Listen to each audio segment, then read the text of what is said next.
अगर किसी को कोई एहसास है तो ये हमारी माशरती कदरें दिखाती है कि आज हमारे मुल्क में जिनको मुअज़्ज़ज़ होना चाहिए था उनके साथ क्या हो रहा है, और जिनसे सवाल और जवाब होना चाहिए पाकिस्तान के आने वाली नस्लों, पाकिस्तान के मुस्तक़बिल की तबाही का, आज वो कहाँ हैं और आज हमारे उस्ताद कहाँ हैं। एक उस्ताद को सिर्फ इसलिए उठा लिया जाए कि वो एक नाजायज़ काम में आपका साथ देने के लिए तैयार नहीं है।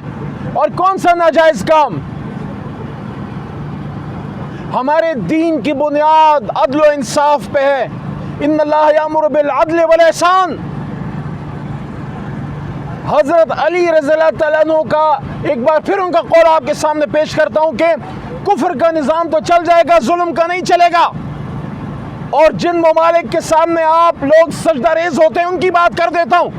विंस्टन चर्चिल ने दूसरी जंग अज़ीम में जब बरतानिया को हर महाज पे शिकस्त हो रही थी, उन्होंने पूछा, जब उनसे सवाल हुआ वज़ीर आज़म के तौर पे कि बरतानिया के साथ क्या हो रहा है, तो उन्होंने कहा मुझे बताओ हमारी अदालतें इंसाफ दे रही हैं। जब बताया गया कि अदालतें इंसाफ दे रही हैं, उन्होंने कहा जीत हमारी होगी। तो ये जो सारा ड्रामा क्रिएट किया गया कराची में इसलिए कि एक मोहतरम जज साहब जो आपसे डरे नहीं, जो आपसे झुके नहीं, जो आपसे बिके नहीं, जो फैसला करने जा रहे थे इस्लामाबाद की 3 सीटों का, और अगर इस्लामाबाद की वो 3 सीटों का फैसला हो जाता जिसको chief justice Islamabad high court के स्टे की वजह से वो मामला रुक गया, तो अगर इस्लामाबाद में तहरीक इंसाफ को सीटें मिल जाती तो आपके इस इलेक्शन के ढकोसे का सरे बाजार उसकी इज्जत नीलाम हो जाती जो आपने 8 फरवरी को किया।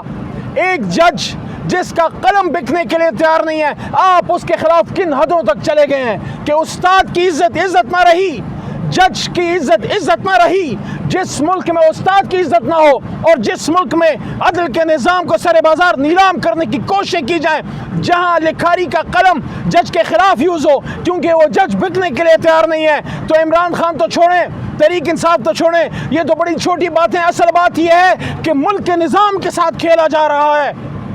जिस मुल्क में उस्ताद की इज्जत ख़त्म कर दी जाए और जिस मुल्क में अदल और अदलिया और अदालतें उनको महसूर कर लिया जाए, आप मुझे बताएं उस मुल्क के बच्चों का क्या मुस्तकबिल होगा? तो ये लड़ाई लड़ रहा है इमरान खान, ये जंग लड़ रहा है इमरान खान। बड़े दुख के साथ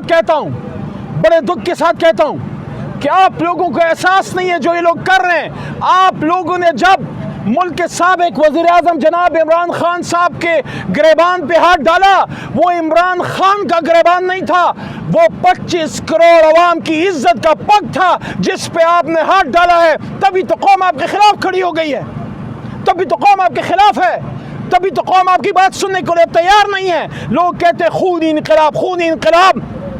एक पुरअमन इनकलाब आ चुका है, अल्लाह हमारे मुल्क को खूनी इनकलाब से बचाए।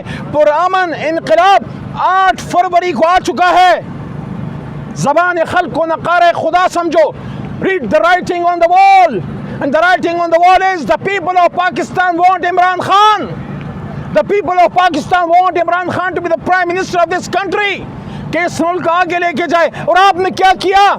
अपनी अना की जंग में कौम के लीडर को अंदर डाला। तो आप मुझे बताइए, 16 महीने शहबाज शरीफ साहब को बैठा के, फिर काकड़ साहब को लाके और फिर दोबारा शहबाज शरीफ साहब को बैठा के, क्या पाकिस्तान की मईशत बेहतर हो गई?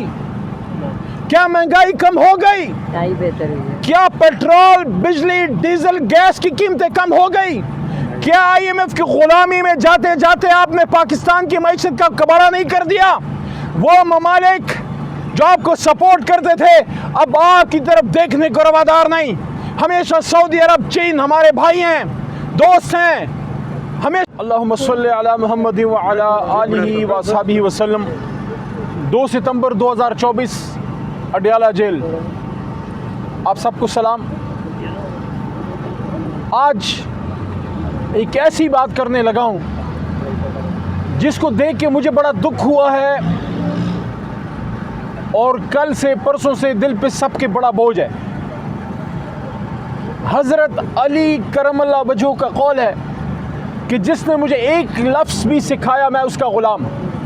तो उस्ताद का बहुत बड़ा मकाम है जिन ममालिक की आज हम मिसालें देते हैं, चाहे अमेरिका है, यूरोप है, जो भी है, वो लोग इल्म पे फोकस करके आगे बढ़े। हमारे आपके हम सब के आका हुजूर नबी करीम सल्लल्लाहु अलैहि वसल्लम खातम नबीन को जब पहली वही आई आसमानों से तो क्या थी? इक़रा इक़रा बिस्म रब्बिकल लज़ी खलक़। वो मुल्कों में सबसे ज़्यादा इज़्ज़त उस्ताद की है, हालांकि ये हमारे दीन का खासा है। हमारे हुजूर सल्लल्लाहु अलैहि वसल्लम उस्ताद भी थे, लेकिन जो आज हमारे मुल्क में हो रहा है बहैसियत तालिब इल्म के, क्योंकि मेरी तो आधी से ज़्यादा ज़िंदगी इल्म के उसूल में गुजरी है, इंजीनियरिंग के बाद वकालत, उससे पहले कंप्यूटर, सारी ज़िंदगी असातिज़ा कराम के साथ गुजरी है। हमारे तो जब कोई उस्ताद आते थे तो हमसे तो उनके सामने बात नहीं हो पाती थी, लेकिन जो मैंने कराची में देखा प्रोफेसर रियाज साहब के साथ जो हुआ है, मैं कहता हूँ कि